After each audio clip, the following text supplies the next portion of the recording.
would be nervous till the time I faced the first ball.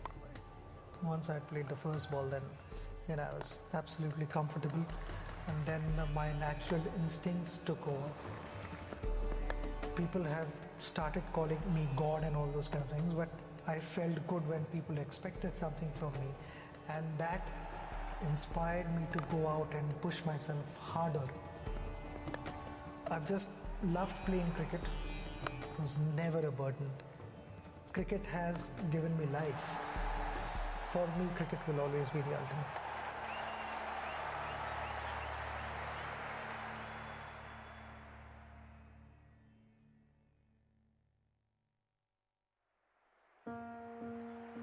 Batsmen walk out in the middle alone, not Tendulkar.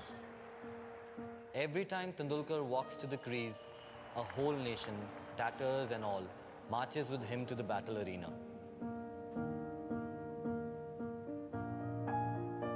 A pauper people pleading for relief, remission from the lifelong anxiety of being Indian, by joining in spirit their visored savior.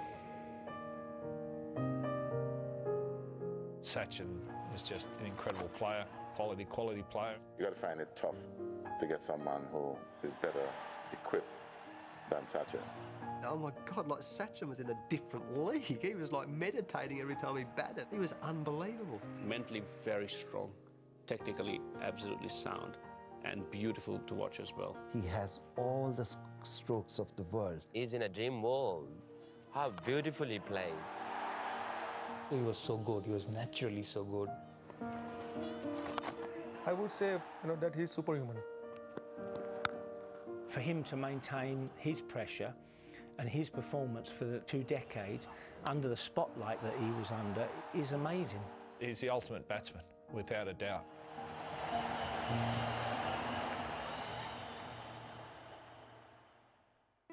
When we were in school, he was a famous kid, doing certain things which normal kids in school would not even dream of. We didn't know anything else. I think Sachin didn't know anything else other than playing cricket or batting. We started the nets in the morning. 7 till 9 he batted in 2 hours in the nets.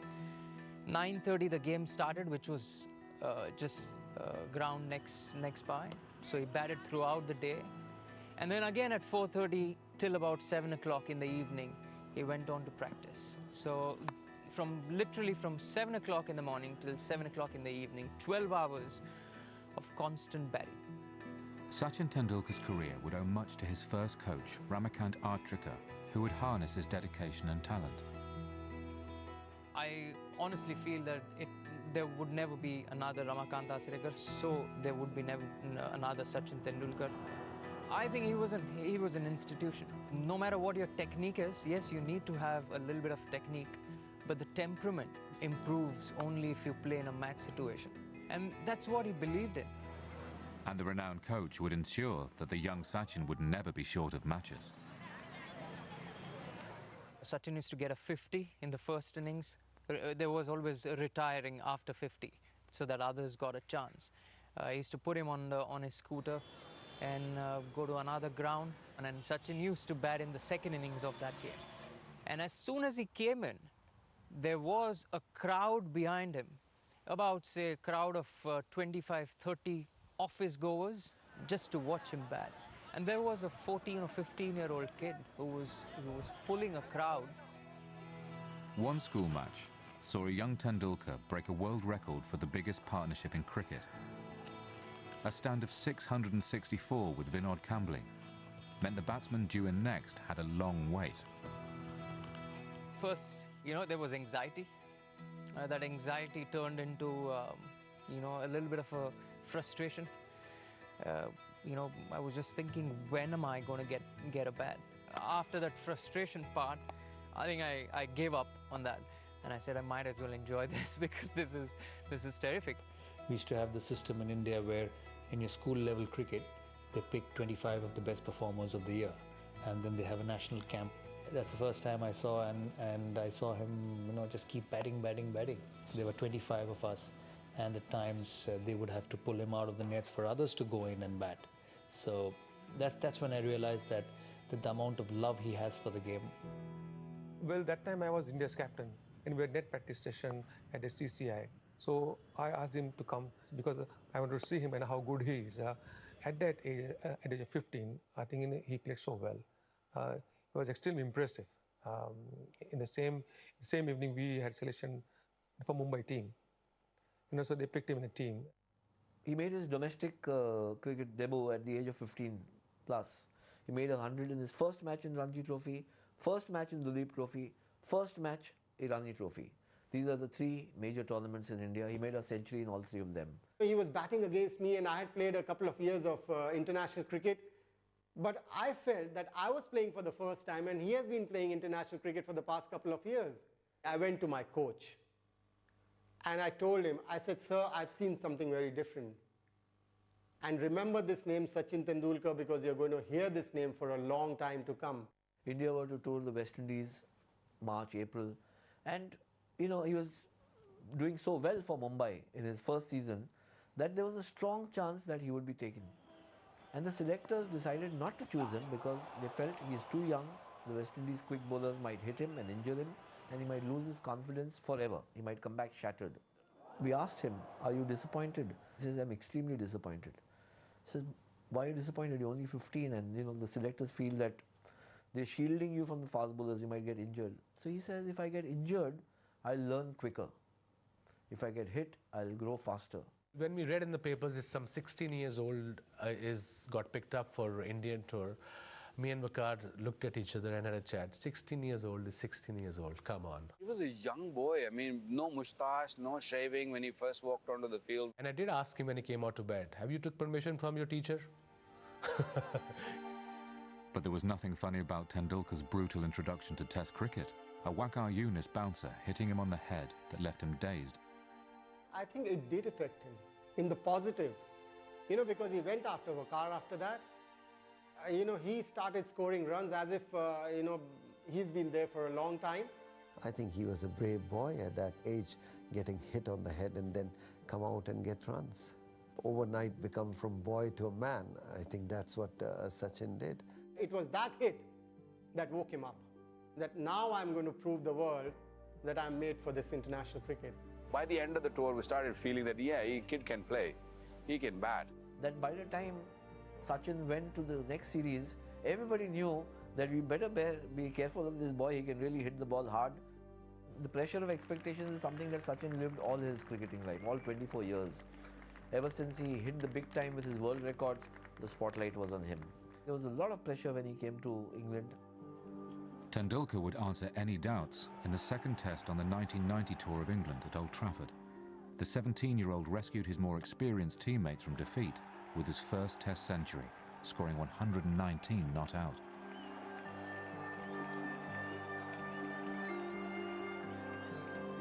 Double centuries in Australia in 1992 were further evidence that the young Sachin had adapted to test match cricket. He just smashed Australia. His 100 in Perth, I still say that's his best test 100. Against McDermott, Hughes, Whitney, he's a 17, 18-year-old boy. Just see the way he batted, the way he played off the back foot, off the front foot, against a genuine pace attack. The conditions, I thought, made it very, very good. Sachin Tendulkar moves to 96. He's facing Craig McDermott from the members' end. Drives, that could be it. Beats mid-on. Yes, it does. What a fine performance by Sachin Tendulkar. A magnificent innings by this young man. His displays attracted attention across the globe. English county side Yorkshire chose Tendulkar to become their first non-Yorkshire player in the summer of 1992. It actually changed him. When he came back, he was speaking more. There was a measure of confidence in his speech. He didn't make too many runs. He realized that it's not that I just go out to bat and I get a big score every time I walk out into the middle. I have to really work hard for my runs. Here he came back a very confident young man. That confidence was clear to see in a one-day series in 1994 against New Zealand. The course of Tendulkar's career was about to change forever.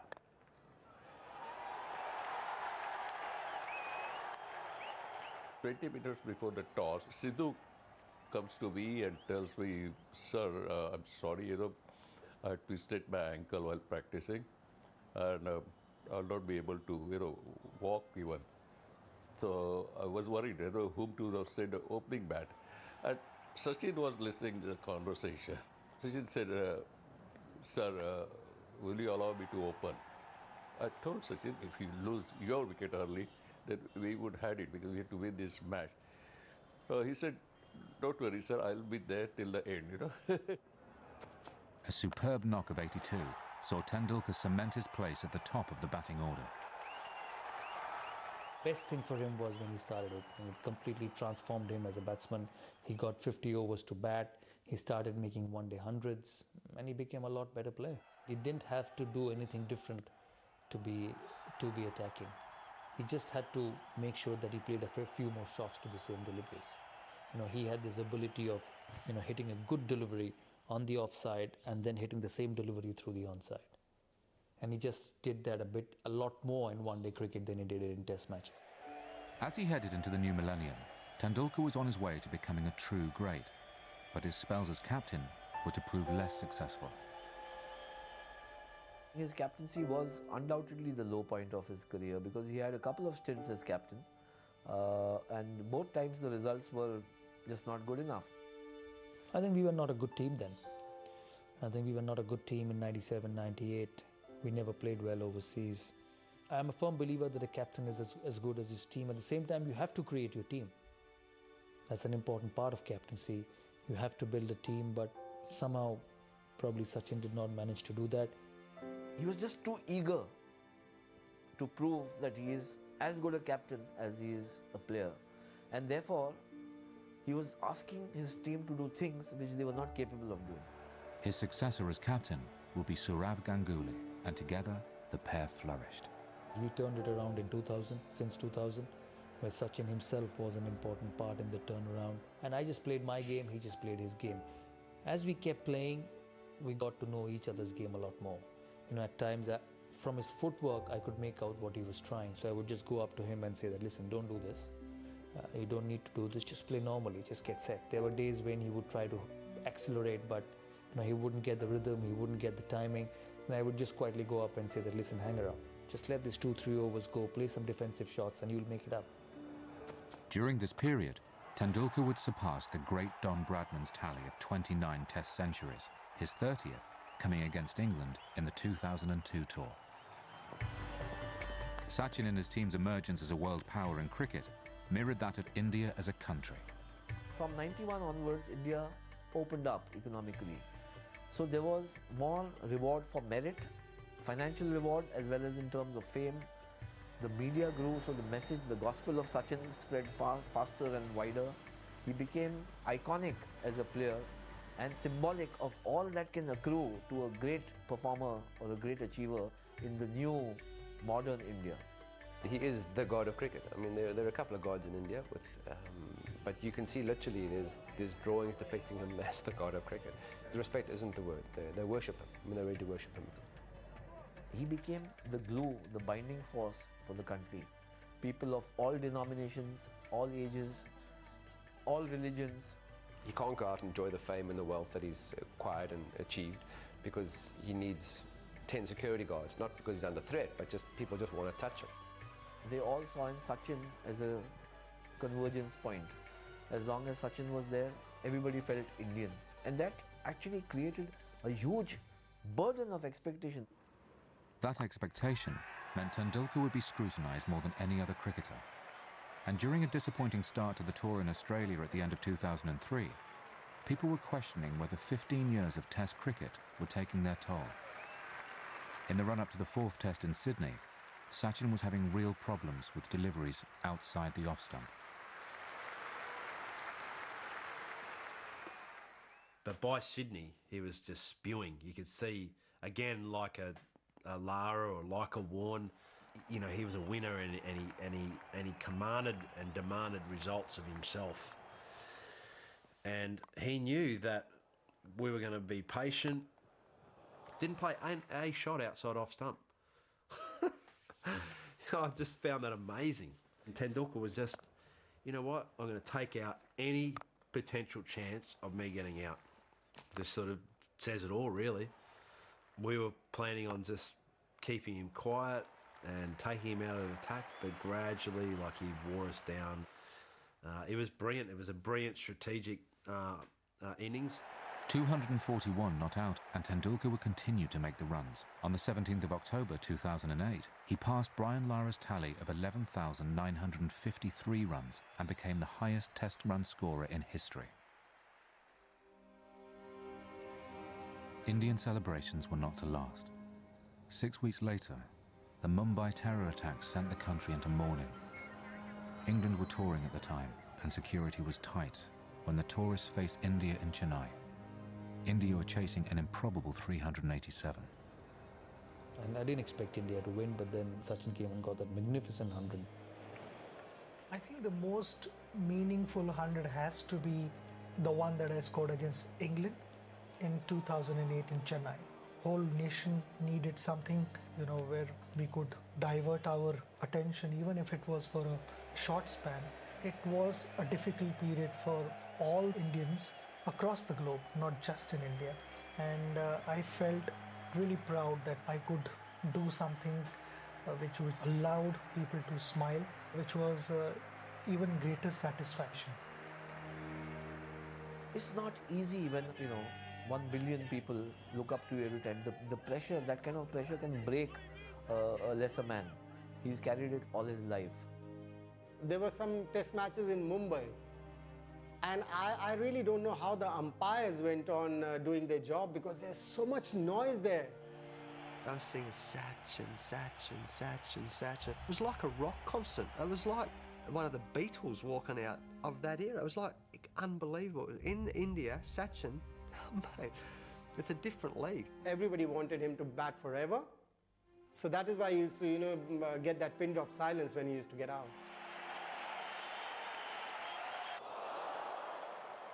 A guy like Sachin certainly stood out and carried a great load every time he, of pressure every time he walked to the crease with all the Indian supporters. So to have handled all of that for so long, still be as humble as he is and still work as hard as he does, it's probably why he's gifted for sure, but he got the whole package. I just cannot understand or believe how modest and down-to-earth character he is. He's such a legend and so famous.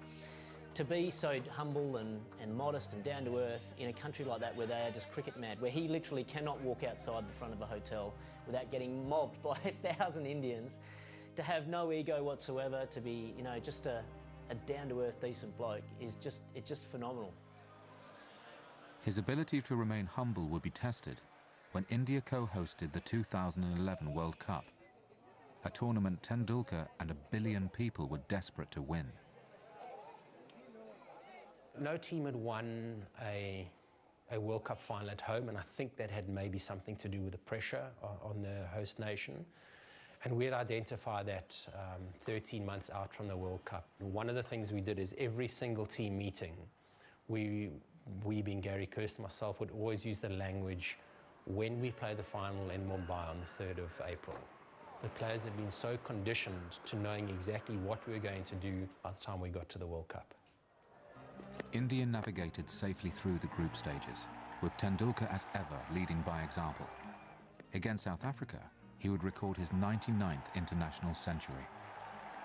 The little things just seem to be going their way, that they're good players, just seem to be in form at the right time, and it just seemed to be falling their way. So the writing was sort of on the wall that, okay, maybe it's their time to win the World Cup. In the quarter-final, Tendulkar hit 53 as India defeated holders Australia. A nation began to dream. Rivals Pakistan were their opponents in the semi-final, and an innings of 85, in a man-of-the-match performance, guided India to the final. I always refer to my team talk the night before the final. I said to the guys, this is like a movie. We all know the script. We have the right actors. We know exactly what parts we need to play. All that remains is for us to go now and play the part that we've been rehearsing, and we'll cross the line ahead of the other guys. The opponents were to be Sri Lanka in Tendulkar's hometown ground. a raucous Wankhede Stadium. Sri Lanka won the toss and chose to bat and set an impressive target of 275.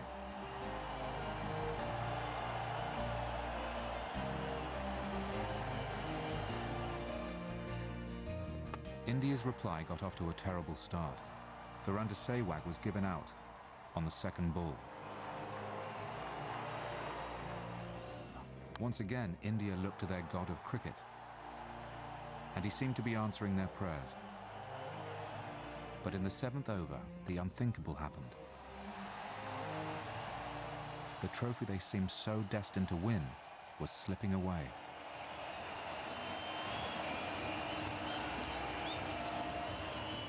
Tendulkar had got India to the final, but it was left to his captain, MS Dhoni, to keep India in the match. And then, in the penultimate over,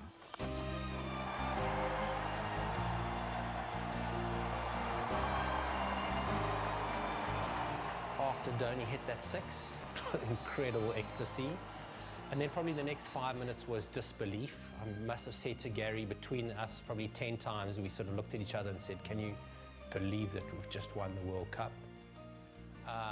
And then it was just incredible celebrations and partying and lots of love and hugging. The whole country was rooting for him. It was a very emotional 2-month period in India, because wherever he went, there was this thing that, you know, and the team also felt like that. Some of those guys were toddlers when, you know, Virat Kohli must have been in his nappies when Sachin started playing. So they all also felt, they got consumed by this wave of nostalgia and hope, both running concurrently for Sachin to do do it this time. You could see it on his face. He didn't have to speak. If you look at the pictures, he was up on the shoulders of his teammates going around the Wankhede Stadium. It was fantastic. It's his home ground. That's where he played all his cricket, and to win a World Cup at his home ground was fabulous. it was the crowning glory of an illustrious career for Tendulkar. And a year later, against Bangladesh, he would record an historic 100th international century. In November 2013, Sachin Tendulkar walked off the field for the last time, his place in cricket history forever secured. When he got retired, I felt on my heart as well. I said, oh, I can't see Sachin now. The way he walks into the ground, the way he stands on the pitch, the way he plays on offside or leg side or straight, the punch, beautiful. It's wonderful, it's dream, you know. If someone is watching Sachin in a day, it's like a dream.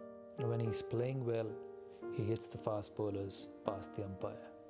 That's Tendulkar's shot for me. When he's playing well and you know that he's in form, he's in good state of mind, he's getting forward like all other batsmen. You get forward, you play well.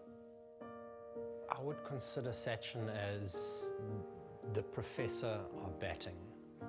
His knowledge of his game, of his technique, of everything about his game was unbelievable. Sachin played a complete game, where he was mindful of consistency, he was mindful of records, he was mindful of his ability, he was mindful of what the situation was, when to dominate, when not to. I look at Sachin Tendulkar, man, to have played that long and to accomplish what he would have accomplished, man, that's going to be hard to beat. The body of work he's done over 24 years, for the pressure of expecting, there have been only two who have had this kind of pressure. One is Sir Donald Bradman, the other is Sachin Tendulkar, and Sir Donald Bradman didn't have 1 billion people watching his or dogging his every step. Indian cricket, it has grown ever since the evolution of Tendulkar. I think he has revolutionized the game in India. He bought in a lot of sponsors. With that, the passion grew of people. It was always there, but it became even bigger after him. Sachin Tendulkar gave the entire nation, the Indian diaspora, wherever they were in Australia, in America, in England, Sachin became such a symbol of their own hopes and aspirations and the emerging India. The India which is breaking in many ways from its past. The talent and the happiness what he's given to us, to the country, and to the cricketing world. He's superhuman. simply because it's humanly impossible to stay on ground all the time after achieving so much in cricket. The best the world have ever seen. The record speaks more than anything. The most test runs, 100 international hundreds. That's unheard of. Nobody's going to break that record.